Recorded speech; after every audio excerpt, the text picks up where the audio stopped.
होती है तो भी 8 दिन पहले परमिशन दी जाती है। लेकिन उन्होंने कल रात परमिशन देके जो उपकार हम पे किया है, मैं विश्वास से कहता हूं कि मैं इन अधिकारियों को कभी नहीं भूलूंगा। मेरी बात को आप याद रखना। आप जानिए, जिसके लिए सुबह उठने से लेकर शाम तक प्रदेश का कोई जिला, देश का कोई जिला ऐसा नहीं है जहां से वीडियो जारी करके मैसेज भेज के ये नहीं कहा जाता कि हम इसको कल का सूरज नहीं देखने देंगे। उसके लिए कल रात को परमिशन आपने दी, मैं आपका आभारी। आपको क्या लगता है, कि इस तरह की चीजों से आप चंद्रशेखर आजाद के प्रति जो प्यार लोगों के दिल में उसको कम कर सकते हैं? नहीं, ये गलतफहमी है आपकी।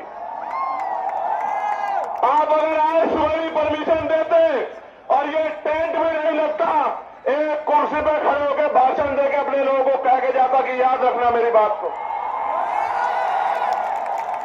मैं किसी धन्ना सेठ का बेटा नहीं हूं, किसी व्यापारी का बेटा नहीं हूं, किसी नेता का बेटा नहीं हूं। एक प्राइमरी स्कूल के हेडमास्टर का बेटा हूं। संस्कार है मेरे अंदर, मैं गरीबों का दर्द जानता हूं। और फिर कह रहा हूं, एक बार पैदा होता आदमी, एक बार मरता है। ना मैं दोबारा पैदा हो सकता हूं, ना मैं 2 बार मर सकता हूं।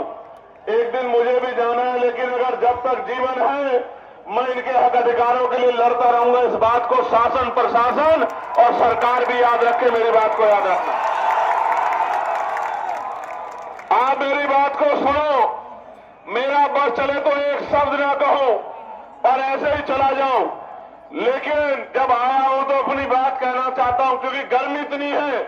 मेरे ऊपर तो टेंट लगा है, लेकिन मेरी माए बहनें, मेरे भाई, मेरे बच्चे, मेरे छोटे नौजवान साथी, बड़े बुजुर्ग गर्मी में है, पसीना आ रहा है। मैं तो जानता हूं लोग पैसे पे नहीं जाते, खाने पे, मिठाई पे, शराब पे नहीं जाते, और आप अपने इस बेटे को इज्जत, प्यार, आशीर्वाद देने के लिए इस गर्मी में बैठे हो। नहीं है मेरे पास आज आपको देने के लिए बहुत कुछ नहीं है, लेकिन इस मंच से कह रहा हूं, मेरे खून का कतरा कतरा भी अगर आपके लिए बह जाएगा तो उफ नहीं कहूंगा। मेरी बात को आप याद रखना। प्यारे साथियों, मैं कुछ समय इस गर्मी का आपका लूंगा, क्योंकि बहुत महत्वपूर्ण बात आपसे करनी है और आपने भी अपना काम छोड़ा है। एक एक पैसा इकट्ठा करके आपने इस रैली को सफल बनाने का प्रयास किया। प्यारे साथियों, मैं अपनी बात को शुरू करते हुए सबसे पहले भदोही के लाल धीरज कुमार गुप्त जी को आदरांजलि अर्पित करता हूं। भदोही का जो लाल धीरज कुमार जी थे, जिन्होंने 2023 में अग्निवीर ज्वाइन किया,